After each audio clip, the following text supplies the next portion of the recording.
자, 우리 이번 시간에는 황만근은 이렇게 말했다. 두 번째 시간 수업 같이 해보도록 하겠습니다. 자, 지난 시간에는 우리 황만근의 실종으로 먼저 이 소설이 시작이 되었어요. 자, 황만근이 실종되고, 자, 이 황만근의 실종을 두고 민씨와 이장이 서로 갈등을 일으키는 모습도 보았고요. 자, 이타적이고 자기생적인 황만근이라는 인물에 비해 굉장히 이기적이고 자신의 이익만 추구하는 마을 사람들의 그런 모습이 대조되기도 했습니다. 자, 또한 황만근의 실종 후 황영석과 같은 인물을 통해서 굉장히 무관심하고 황만근에게는 자신들의 이 분뇨를 펼 사람이 없어서 불평불만하던 모습 보였죠. 자, 그 다음에 황만근의 경운기, 굉장히 낡고 고물 중에 고물인 황만근의 경운기의 모습을 보면서 이제 후에 이 경운기를 인해 황만근이 동경에 처하게 되는 그런 것도 알 수 있었고요.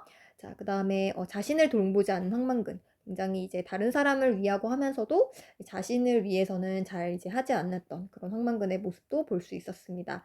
자, 이번 시간에는 뒷부분 이어서 마저 같이 소설 보도록 하겠습니다. 우리 지난 시간에 소설 4페이지, 4페이지 오른쪽 부분부터 한번 같이 보도록 하겠습니다. 자, 여러분 4페이지를 보시면 이제 황만근에 대해서 나오고 있는데, 황만근을 보면 이제 굉장히 4페이지 오른쪽에 보면은 황만근의 주량이 굉장히 어땠대요? 컸대요. 술을 마시는 거를 굉장히 좋아했죠, 황만근은. 그래서 이제 아들과 어머니의 끼니를 지극정성으로 하고 자신은 막걸리를 한 양푼 부어 마셨다. 그죠? 들리를 나가는 날이면 점심으로 라면 하나 가지고 나갔대요. 그러니까 자기 어머니와 아들은 굉장히 끼니를 그 상을 각각 차려주면서 하면서 자기는 라면 하나로 그냥 끼니를 때우고 그 다음에 이걸 먹는 동안 막걸리 한 잔 먹고 이런 것이 이제 황만근의 일상이었다는 거예요. 그래가지고 굉장히 술을 좋아하니까 마을회관을 비롯해서 이제 술 먹는 자리만 발견하면 굉장히 이제 고꾸라질 때까지 술을 많이 마시는 그런 황만근의 모습이 드러나고 있었습니다. 자, 그러던 어느 날 농가 부채 해결을 위한 전국 농민 총걸기 대회가 여기가 안 될까요? 총걸기 대회가 마을에서 열렸대요. 마을에서 열렸는데, 자, 그래서 이장이 마을 사람들을 회관에 모았대요. 자, 부채라는 건 빚을 졌다는 거예요. 농가에서 빚을 다시 갚는 그런 문제를 해결하기 위해서 전국 농민들이 총궐기 같이 모여서 이제 뭔가 뜻을 합해서 모아보자. 이런 그런 문제 해결책을 촉구하기 위해 같이 행동해보자. 이런 대회가 열린다고 이장이 마을 사람들을 부른 거죠. 이날에도 이제 막걸리가 있었기 때문에 황만근의 관심은 오로지 이제 술을 막으러 온 거죠. 자, 그래서 이장이 사람들 앞에서 군청 앞에서 대회에 참가를 해야겠다. 뭐 가지고 와라? 경운기 가지고 연수 앞까지 와서 내일 집합을 해라. 그러면서 행진을 하면서 우리의 결의를 행동으로 보여주자라고 한 거였어요. 자, 근데 이제 군청으로 가는 국도로 경운기를 끌고 가자라고 했는데 여러분, 경운기는 이제 시골에서 경운기 이제 밭이나 논에 김을 맬 때 굉장히 유용하게 사용할 수 있지만 이 관리하는 게 굉장히 어렵고 이게 어떻게 보면 인간 그 자동차, 승용차와 같은 이동수단은 아니잖아요. 그러니까 이걸 가지고 국도로 가지고 간다는 거는 좀 위험한 행동이 될 수 있는 건데 어쨌든 그만큼 위험을 하는 행동을 한다는 건 우리의 결의, 우리가 이만큼 지금 상황이 어렵고 이걸 빨리 해결해야 한다라는 결의를 행동으로 보여주기 위한 그런 어떤 시도라고 볼 수 있는 거죠. 민 씨가 이제 경운기 없는 사람은 어떻게 하나요? 하면서 아이고 민 씨는 농사 짓는 사람이 경운기도 없다 이러면서 하죠. 자, 그러니까 이제 아이고 농사를 지어도 부채, 농사를 몰라도 부채. 아이고 우리는 다 합치가지고 선풍기를 해도 되겠네. 자, 이런 것들은 뭐예요? 굉장히 좀 웃기죠. 그죠? 언어 유희. 언어 유희. 말장난하는 거죠. 그죠? 부채다. 그러니까 선풍기를 해도 되겠다. 좀 이제 좀 해학적인 부분이 있어요. 자, 그래서 그날의 분위기는 그렇게 무겁지는 않았는데, 자, 그 자리에 있는 사람들 가운데서도 융자금 상환을 하지 못해서 법원에 불려다닌 사람들이 있어요. 융자금이라는 건 기관에서 융통하는 돈인데, 자, 이 융통하는 돈을 갚거나 돌려주지 못해서 법원에 다니는 사람도 있었고, 스스로 진 것도 문제였지만 연대 보증, 보증이라는 거는 이제 뭔가 채무를 이행할 것을 약속하는 보증인데 항상 이 연대로 보증을 서다 보니까 한 사람이 파산하면 줄줄이 연쇄적으로 파산하는 일도 드물지 않았다고 합니다. 그래서 동네 전체가 밤에 도망간다. 왜냐면 한 사람만 이제 빚을 못 갚으면 한 사람만 책임지는 게 아니라 다 같이 줄줄이 책임을 져야 하는 상황이 생기면서 동네 전체가 결국 야반 노주하는 상황까지 벌고 있었다. 자, 여기서로 봐선 당시 이제 농가의 상황이 대체적으로 좀 이런 문제가 있었다라는 거죠. 뭔가 빚이 많았고, 그다음 이 빚을 갚지 못하는 사람도 많았고, 그다음에 한 사람뿐이 아니라 줄줄이 이 빚에 대한 책임을 갚지 못해서 망하는 경우가 많았다라고 하는 거예요. 자, 그러면서 아이고 이제 이런 거 한다고 뭐 우리가 높은 데 사는 양반들, 그러니까 윗사람들한테는 뭐 소용이 있겠냐. 우리가 이렇게 힘을 모아봤자. 자, 그러니까 아유 이제 사람들이 좀 이제 현실에 대해서 좀 참 답답한 현실이 나오고 있죠. 자, 그러면서 마을회관 밖에서 이제 이 회관이 끝나고 민 씨가 우연히 뭘 들었냐면 이제 이장이 황만근을 붙잡고 개인적으로 하는 말을 들었어요.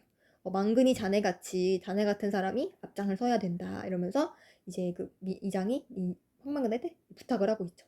자네 같은 사람이 빨리 와야 된다. 이제 앞장을 서야 된다라고 부탁을 하고 있고 민 씨가 헛기침을 하자 이장의 이야기가 거기서 끝났다. 자, 그래가지고 이제 황만근하고 이제 민 씨가 이 마을에 가서 나온 후 같이 걷게 되었는데, 자, 황만근이 먼저 뭐라고 말했냐면, 참 똘똘하기도 잘도 돈다. 자, 이렇게 말했어요. 그러니까 민 씨가 무슨 말입니까? 하니까 저 별들 말이라 시계맨주로 하루도 쉬지 않고 똑딱똑딱 나와갔다와 들어갔다. 나왔다가 들어갔다 하지 않는가? 자, 그래서 민 씨가 이 말을 듣고 좀 이상하게 생각했어요. 왜냐면 마을에서 황만근의 위치라고 해야 되나? 그런 것들을 보면 좀 이렇게 사람들이 좀 무시하고, 그쵸? 굉장히 막 생각 없어 보이고, 바보 같고, 이런 이미지인데, 사실은 이렇게 자연의 위치에 대해서 굉장히 똑부러지게 말하는 뭐 황만근의 모습을 보고 좀 약간 궁금하게 생각했어요. 민 씨가 물어봐요. 군청까지 경운기로 얼마나 걸릴까요? 내일 걸기 대회에 나가십니까? 이 민 씨의 질문을 듣고 황만근이 어떻게 해요? 좀 망설이죠. 왜냐면은 모르겠다. 내가 엄마 밥도 챙겨야 되고 어머니도 챙겨야 되는데, 그죠? 좀 잘 모르겠다 하는 모습을 보입니다. 그제야 민 씨는 그를 다시 보았다. 굉장히 민 씨는 재미있어졌다. 혹시 이제서 민 씨가 이제 황만근에게라는 사람에 대해서 흥미를 느끼고 같이 집에 가서 술을 한 잔 더 하자. 그러니까 황만근의 성격이 어떻겠어요? 따라갔겠죠. 술을 굉장히 좋아하니까. 그죠? 자, 다음날 새벽, 술을 마시고 다음날 새벽, 민 씨가 무슨 소리를 들었냐면, 경운기 소리를 들었는데, 시동이 잘 안 걸리는 소리였대요. 자, 이게 시동이 잘 걸리지 않는 이 경운기 누가 떠올라요? 황만근의 경운기가 떠오르죠. 황만근의 경운기가 시동이 잘 걸리지 않았잖아요. 그쵸? 그 뒤에도 계속 경운기 소리가 들리겠지? 잠결에 좀 이런 생각을 했는데 웬일인지 다른 경운기 소리는 더 이상 들려오지 않았대요. 거의 누구만 경운기를 끌고 나간 거예요. 황만근만 경운기를 끌고 갔다라는 걸 유추해 볼 수가 있죠. 자, 이 황만근은 이때 이 시동도 잘 걸리지 않는 경운기를 끌고 왜 갔을까요? 누구를 위해서? 자신을 위해서 갔을까요? 다른 사람들을 위해서 또 이장의 부탁도 했고 농민들을 위해서 타인을 위해서 간 거겠죠. 그죠? 자, 그리고 그래서 여기까지 보시면 그래서 결론적으로 이제 이렇게 걸기 대회를 한다라고 했는데 결론적으로는 황만근 말고 간 사람이 없다. 그죠? 자, 우리 프린트 2페이지 아래쪽 한번 정리를 해보도록 할게요. 자, 우리 이제 방금 했었던 부분 중에 이장이 군청 앞에서 열리는 대회에 참가해야 되니까 우리 같이 우리의 결의를 보여주자라고 했고 이 대회 방침에 따르면 농민들은 경운기를 몰고 면사무소 앞까지 집합을 해야 한다. 이게 바로 원칙이었어요. 단체 행동을 하자. 자, 그런데 결과적으로는 어떻게 됐어요? 그렇죠. 결과적으로 경운기를 몰고 나간 사람은 누구밖에 없었어요? 황만근밖에 없었다. 황만근 누님. 결과적으로는 경운기를 몰고 나간 사람이 황만근밖에 없었고요. 그죠? 자, 그래서 뒷부분은 다시 소설 보고 같이 해보도록 하겠습니다. 자, 그래서 결국에 황만근만 이 걸기대회에 경운기를 끌고 나갔다라는 사실을 알 수가 있고요. 자, 그런데 전날 밤, 즉 이제 그 황만근이 경운기를 끌고 간 전날 밤, 같이 술을 마신 그 전날 밤, 꿈은 아니었는데 민씨는 황만근의 말을 이렇게 들었대요. 뭐라고 했냐면 황만근이 농사꾼은 빚을 지면 안 된다 라고 했어요. 빚을 지면 안 된다. 자, 이 가로 부분은 이제 민씨의 아마 기억에 의해서 좀 정리된 부분인 것 같아요. 뭐라고 말했냐면 빚을 지면 그 빚을 갚으려고 무리하게 일을 벌린다. 동네 곳곳에 텅 빈 우사, 마른 똥만 뒹구는 축사, 무성한 비닐하우스를 봐라. 자, 이런 거 다 좋다. 복지 다 좋다. 근데 뭐 어떻게 해야 된다? 자기 돈으로 해야 된다는 거야. 자기 돈. 자기 돈으로 해야 된다. 자기 돈으로 하지 말으면 노름이나 다름없고 빚이 결국 점점 어떻게 된다? 늘어나게 된다라고 하는 거예요. 그쵸? 그래서 이제 황만근의 좀 어떻게 보면 생각을 볼 수가 있어요. 빚이 자꾸 늘어나면 안 된다. 자기 돈으로 해야 된다라고 하는 거예요. 자, 그 다음에 기계와 영농, 이제 영농, 그 농사를 지을 때 기계화를 해서 집집마다 기계가 굉장히 많다. 경운기, 트랙터, 콤바인, 이행기, 탈곡기, 건조기. 자, 이제 이런 것들이 다 농사에 쓰이는 어떤 기계들이죠. 자, 이게 다 뭘로 산 거래요? 빚으로 샀다. 이게 빚으로 샀다. 농사를 져봐야 그 빚 갚느라고 정신이 없다라는 거예요. 자, 이 가로 안의 내용을 또 보면은 한 집에서 1년에 쓰는 이항기를 들어놓으면 1년 내내 돌아가지 않는다. 즉 다른 집에서 빌려 쓰면 된다. 옛날에는 서로 도와가면서 이렇게 농사를 지었는데 지금은 지금은 그렇지가 않다. 어차피 빚으로 사는데 사기가 어려울까. 그쵸. 자, 이러면서 이제 이 과도하게 시설을 투자하는 그 농촌의 현실에 대해서 비판하고 있어요. 과도한 시설 투자. 이게 뭔가 잘 안 써지네요. 과도한 이상하네. 과도한 시설 투자. 과도한 시설 투자. 이런 것들을 비판하고 있죠. 왜? 이러한 시설이 결국 뭐 때문에? 빚을 내서 하는 거고, 그러면서 빚을 내면서 하기 때문에 농가 부채가 증가한다. 하기 때문에 이런 것에 대해서, 이런 세태에 대해 비판하고 있는 황만근의 모습이 드러나고, 그런 게 다 쌀값에 얹혀진다. 즉 이제 쌀값에 그러한 빚을 졌으면 갚아야 되니까 결국 쌀값에 다 쳐져야 되는 거예요. 그쵸? 사실로는 수메아마 먹고 살기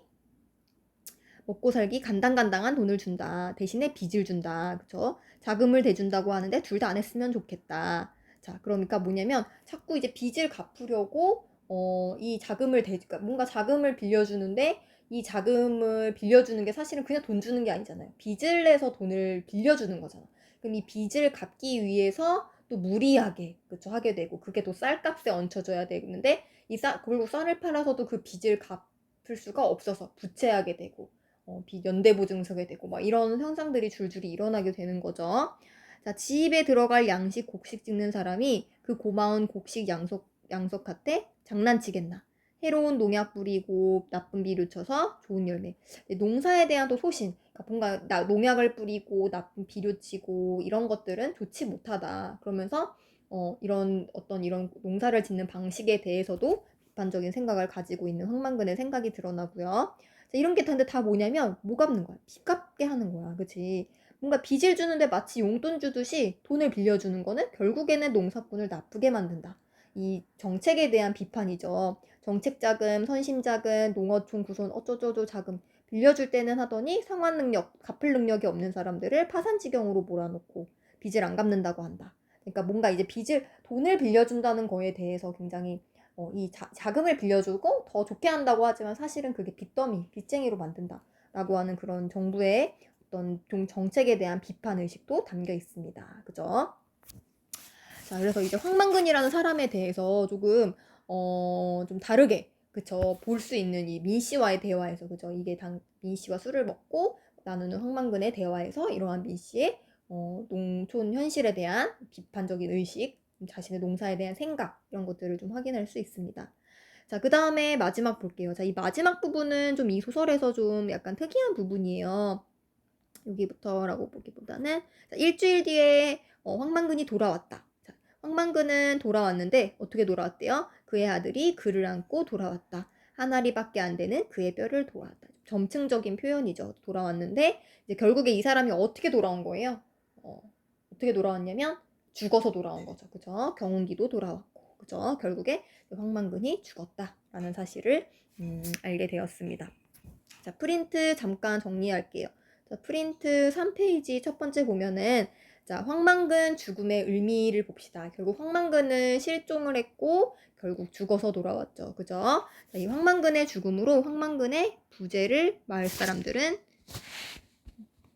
실감하게 됩니다. 황만근의 이게 왜 이렇게 자꾸 뭔가 잘 글씨가 안 써질까요? 여기다 쓸 내용을 여기다 쓸게요.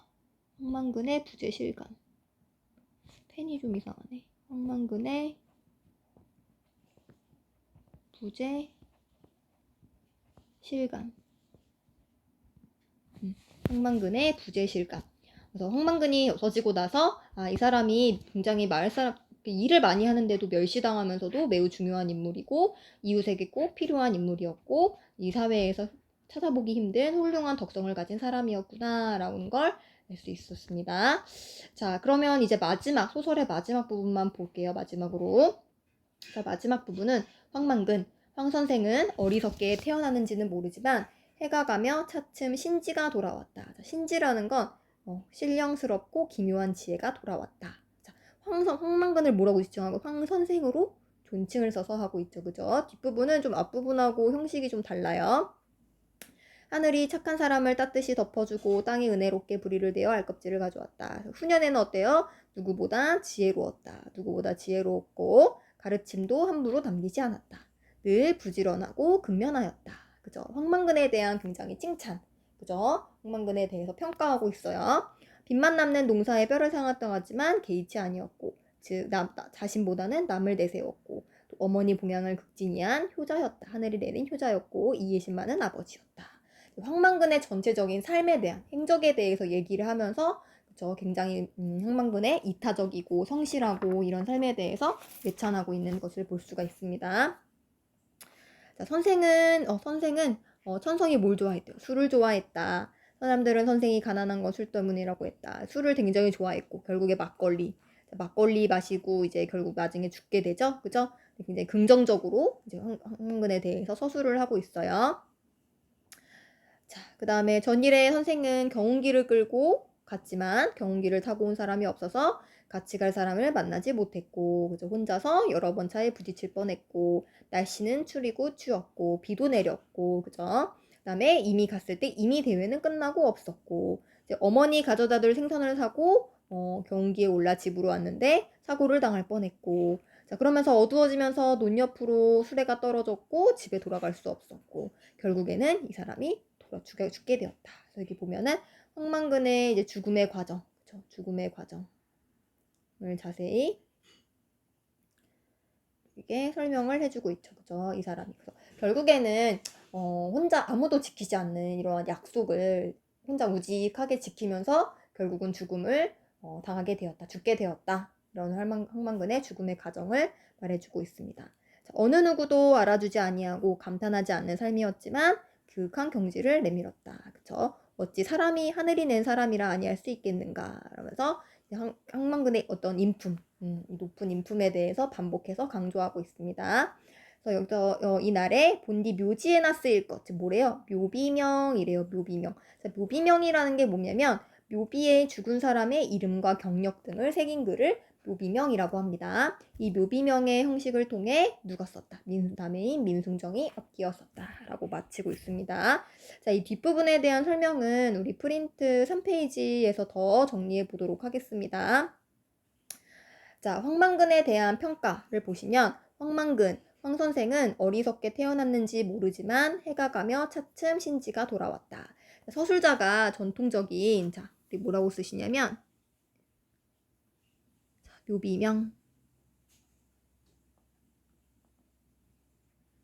묘비명에 네, 자, 다시 할게요. 서술자가 전통적인 이게 펜이 자꾸 이렇게 묘비명 이게 선생님 패들렛이 패드가 좀 쓸게요. 묘비명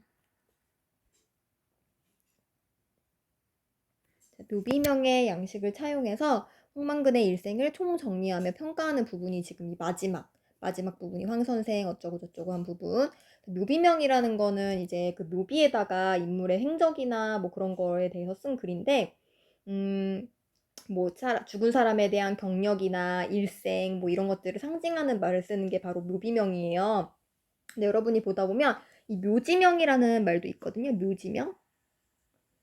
이제 묘지명이라는 건 이제 묘지, 그러니까 그 무덤, 묘지에 담근 글로 뭐 죽은 이의 간단한 내력을 적은 글귀를 묘지에 담는 거래요. 그래서 보통 이 묘비명은 뭐 비석에 생긴 거고, 묘지명은 무덤 안에다 뭐 같이 묻는 거다. 뭐 이렇게 비교를 하긴 하는데, 그냥 우리는 뭐 이렇게 따지지 말고 그냥 묘비명이라고 처음에 썼던 그냥 이거를 합쳐서 그냥 묘비명이라고 할게요. 마지막 부분을. 그래서 묘비명의 양식을 차용해서 즉 어떤 사람의 일생이나 뭐 행적 이런 것들을 간단하게 쓴 그런 총정리하며 평가하는 부분을 사용하고 있다. 이렇게 이해하시면 되고, 자, 그 다음에 서술자는 황만근이 존경받을 만한 훌륭한 삶을 살았다고 평가하고 있으며, 자, 어떤 존칭을 사용하고 있었어요?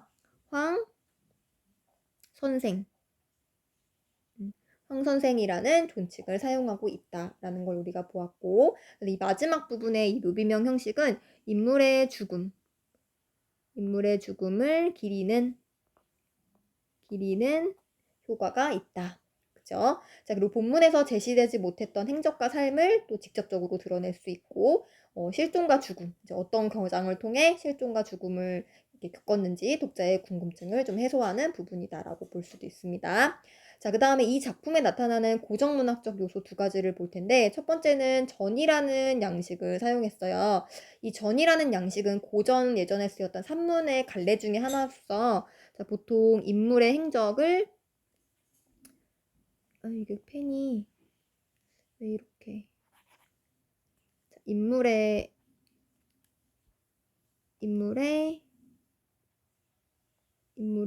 이게 펜이 왜 그러지? 인물의 행적과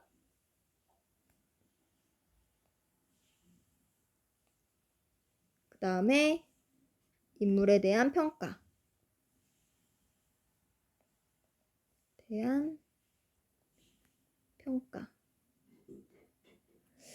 인물의 행적과 인물의 행적을 먼저 쓰고 그 다음에 그 인물에 대한 평가를 순으로 내용을 구성하는 보통 그런 갈래를 전이라고 하는데, 이 작품에서도 마찬가지로 황만근의 무엇이 먼저 드러나요? 행적이 먼저 드러나고 그 다음에 황만근에 대한 민씨의 무엇이 평가가 제시되는 부분이 이 마치 전의 양식, 예전에 그 쓰였던 고전산문의 전의 양식과 유사하다라는 걸 알 수가 있고, 자, 그 다음에 해학적이고 풍자적인 표현, 황만근의 우스꽝스러운 말투를 통해 그의 선량한 모습을 어떻게 좀 웃기게 약간 해학적으로 표현하고, 황만근과 달리 좀 자신의 이익만을 추구하는 이해타산적인 마을 사람들을 어떻게 풍자 비판하는 그런 표현이 들어가 있다라고 볼 수 있습니다. 자, 마지막으로 핵심 정리해 볼게요. 자, 이 소설은 이제 비교적 길이가 짧은 단편 소설이자 농촌의 현실을 그리고 있는 농촌 소설이기도 하고, 윗부분 안 했네요. 자, 글에 나타난 사회문화적 가치를 보면 당시 농가 부채 문제가 심각했고, 자, 그래서 결국 마을에서 뭐 하기로 했어요? 농민 총 걸기 대회.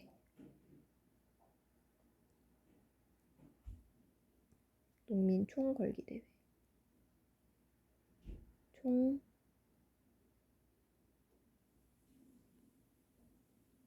걸기 대회가 죄송해요. 이게 펜이 좀 잘 안 써져서 농민 총 걸기 대회를 이제 열었게 됐고, 그래서 우리 농가 부채가 빚이 많아지고 파산도 하는 사람도 많고 연대 보증 서는 사람도 많고 이런 글들이 있었죠. 자, 황만근은 이타적이고 근면 성실한 인물로서 누구와 마을 사람들과 대조되는 모습을 보이고 있습니다. 또한 농사꾼은 빚을 지면 안 된다라는 소신을 가지고 있었고요. 공동체에 대한 봉사의식, 이타적인 삶의 자세, 부채 없이 성실한 노동으로 자립하는 삶의 가치를 가진 인물이었습니다. 자, 핵심 정리를 보시면 이 소설은 좀 길이가 비교적 짧은 단편 소설이자 농촌 소설로서 풍자적이고 향토적, 좀 이렇게 사투리도 많이 쓰이고 농촌의 현실을 그리고 있죠. 주제는 황만근의 덕성과 이타적인 나누는 삶이었고 또 부채로 얼룩진 농촌 현실과 각박한 인심에 대한 비판도 들어가 있고요. 시점은 전지적 작가 시점, 그러니까 즉 전지적 작가 시점이라는 거는 작가가 인물의 뭐 어떤 인물들의 내면이라든지 인물들의 어떤 마음이라든지 이런 상황 이런 것들을 설명해주고 있는 전지적 작가 시점이고요. 자, 배경은 1990년대 말 경상도에 있는 신대리라는 마을에서 있고요. 자, 특징은 바보형의 우직한 인물을 통해 이기적인 세태를 비판하고 있고 묘지명 혹은 뭐 우리는 그냥 묘비명으로 통일할게요. 묘비명 형식을 덧붙여 황만근의 삶을 평가하고 있고 사투리 같은 것들 사용해서 황토성과 인물의 어학을 통해 해학성을 드러내고 있다. 했어요. 여러분 오늘 좀 펜이 잘 펜인지 이 패드가 이상해서 잘 필기가 잘 매끄럽지 않아서 좀 죄송하고요. 여러분 어쨌든 소설 같이 읽어보시고 프린트랑 같이 비교하시면서 학습하시면 되겠습니다. 네, 오늘 고생하셨습니다.